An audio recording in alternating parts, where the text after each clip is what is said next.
Prayer to take authority.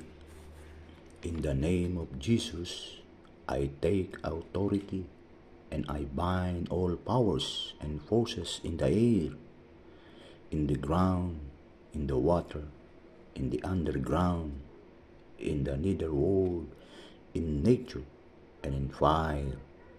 You are the Lord over the entire universe, and I give you the glory for your creation.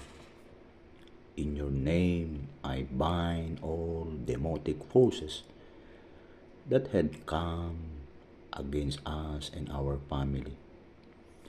And I seal all of us in the protection of your precious blood that was shed for us on the cross. Mary, our mother, we seek your protection and intercession.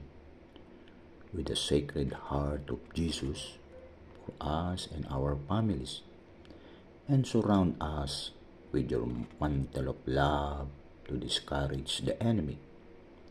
Saint Michael and our guardian angels, come defend us and our families in the battle against all the evil ones that roam the earth.